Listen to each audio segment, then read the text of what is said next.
In this video, we're going to complete the creation of our temp job, which centers around defining the properties of the job. But before I do so, let's just do a bit of a recap of where we are.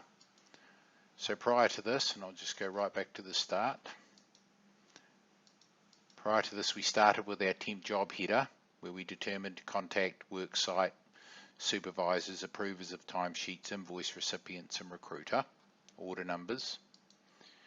We then created our first position on the job, and we defined for that position the requirements a candidate contractor must meet to be able to be allocated to the job. In this case, they must have a certificate in health support. We then specified when we want that casual enrolled nurse working at Kinder Health in the Hunter worksite, and we created our schedule. We also created a weekly schedule which we repeated for the next 2 weeks. There's a whole deal of flexibility around here that we'll cover in later videos, such as multiple shifts, spanning allocations, and so forth. So in this step, we're now going to define the properties of our job. So for our pipeline group, it's a temporary job. We want to process it under the generic temporary pipeline. The award is pretty typically one-to-one, because the award that's returned can be the only award that's relevant for the position that we've created in the job. So even though this customer may have many awards that are relevant, that for different roles that are provided, typically there'll be one award per position. Likewise, there'll be one award per the rule set. So you will just select the defaults here.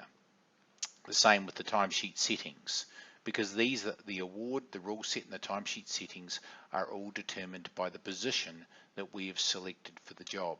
You might ask why we don't default them, because it is possible that you could have a position covered by more than one award and more than one rule set, and in fact more than one timesheet settings for ultimate flexibility. However, it's fair to say that 99% of cases these will be single selections.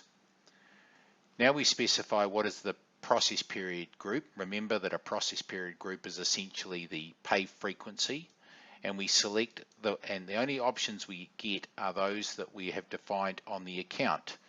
When we created this account, we said that all contractors will be paid on a Monday to Sunday cycle, paid on Wednesday.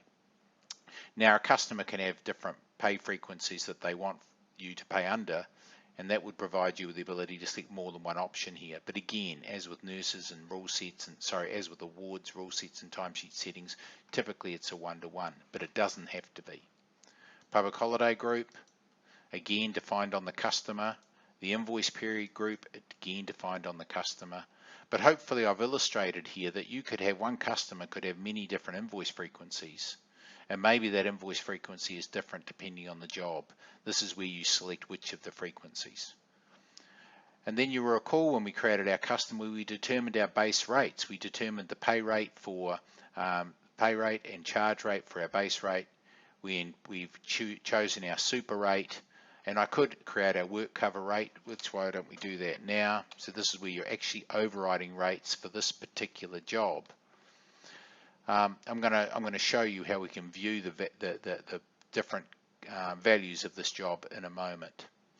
Now we have a lot of flexibility around the way in which we're going to allocate our contractors to the shift, but let's just keep it really simple.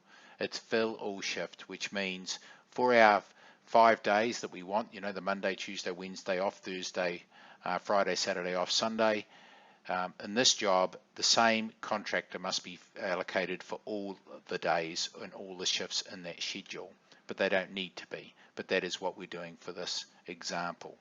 And in fact, most times you won't do that. I'll explain again when we get into some of the more detailed options that you have when creating your temp job.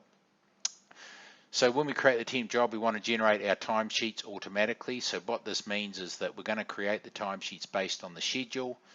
When we allocate somebody to the schedule, we will create their timesheets for them. Those timesheets will be created in draft mode. So don't worry if the person doesn't end up working the times, because we don't process draft timesheets. The idea is that they are a pro forma timesheet to make it much easier for the candidate to complete their timesheets at the end of the week. And again, there are options around timesheets too, but we'll talk about them. So for the moment, nice and simple, we have this job. This job is going to be processed against the nurses award and the nurses rule set. The candidates, contractors will be paid on a pay cycle Monday to Sunday and receive their payment on Wednesday. The public holidays will be determined by the Queensland Public Holiday Group, and the invoices that we're going to raise for Kinder Healthcare will be a weekly invoice on a Monday to Sunday frequency. So now we can save the job, but before we do so, we can also view the estimate. When we do so, we get a message to tell us that it's being processed, so we need to wait for it to continue, and now it is completed. So we can see that according to the award, and we've got 2 people working on this job, that on the Monday it'll be all afternoon shift. We can see the pay rates for the various afternoon shifts. So this is pay rate at ordinary time, pay rate with the casual loading. So the casual, and that's all determined by the award. So I won't go into the detail for that, but this is a calculation based on the schedule, the number of casuals that we want to apply, and we've calculated the pay rates and the charge rates. And we come further down here, because it's 3 weeks, we can see that over that 3 weeks we're going to charge $21,000, we're going to pay $13,000. We've also got on costs for work cover, for payroll tax and superannuation, because we have to pay those to the contractors when we schedule them on the job.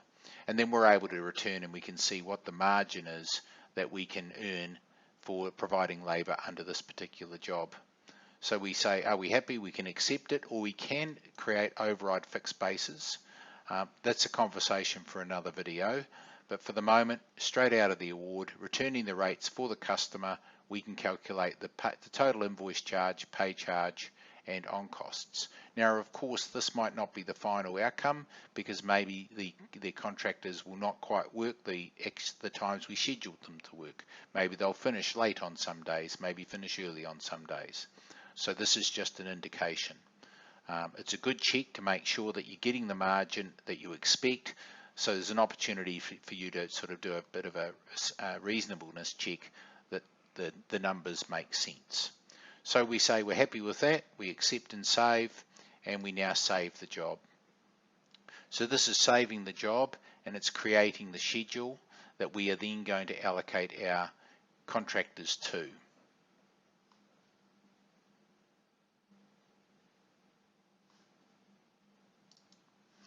Do we want to add another position? No, we don't. So if we did this, if we said yes, this will take us back to the add position, and we'll be adding our second position within the same job header.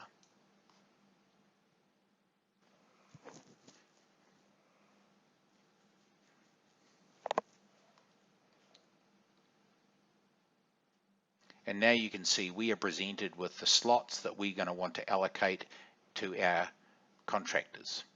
And you notice up here we've got our talent pool. None in the talent pool, but we have 17 interested. So even though it's not a permanent job, we still return people who have identified they were interested. Because maybe, and we're going to see this in the next video, when we attach our candidates or contractors to this job, we might not have enough available with the right qualifications, and we may need to check into our talent pools and interested candidates to see if we can get them into the job sooner rather than later. We'll cover that in our next video. Thank you very much.